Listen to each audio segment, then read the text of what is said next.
dozen years ago, and carried that little square of newsprint with me through 3 different moves, each time affixing it to a spot right over my desk.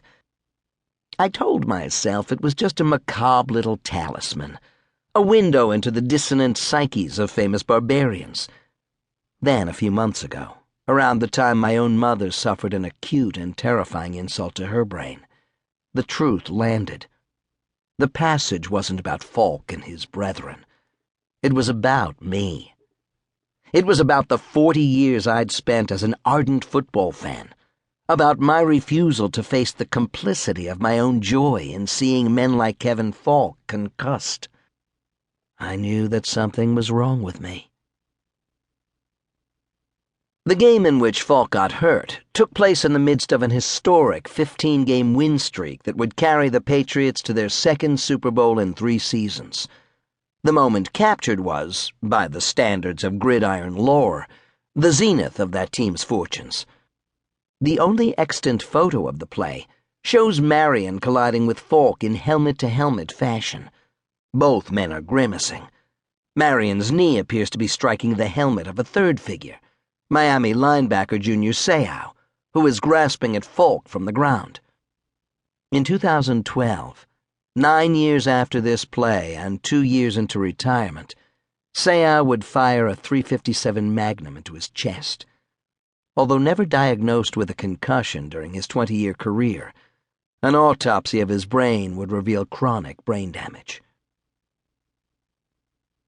This little book is a manifesto. Its job is to be full of obnoxious opinions. For example, I happen to believe that our allegiance to football legitimizes and even fosters within us a tolerance for violence, greed, racism, and homophobia. I recognize that voicing these opinions will cause many fans to write off whatever else I might have to say on the subject as a load of horseshit, shoveled by someone who is probably wearing a French sailor suit and whistling the Soviet national anthem. Before you do so, let me reiterate, I am one of you.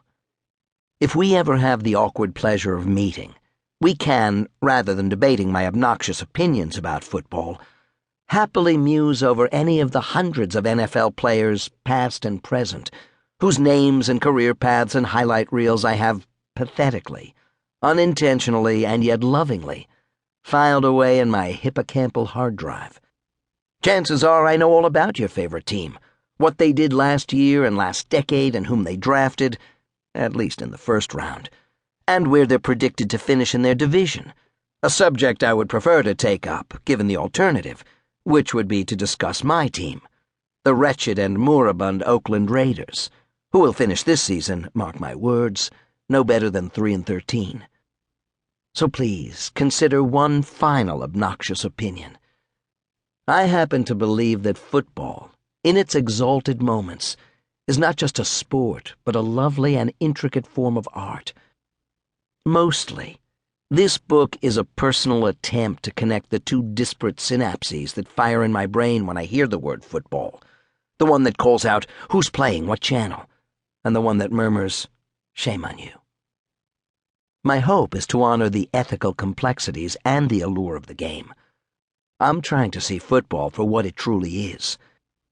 What does it mean that the most popular and unifying form of entertainment in America circa 2014 features giant-muscled men, mostly African American, engaged in a sport that causes many of them to suffer brain damage? What does it mean that our society has transmuted the intuitive physical joys of childhood, run, leap, throw, tackle, into a corporatized form of simulated combat? That a collision sport has become the leading signifier of our institutions of higher learning and the undisputed champ of our colossal athletic industrial complex? I knew that, it wasn't normal. So what was it? Steve Almond, Arlington, Massachusetts, April 2014. 1.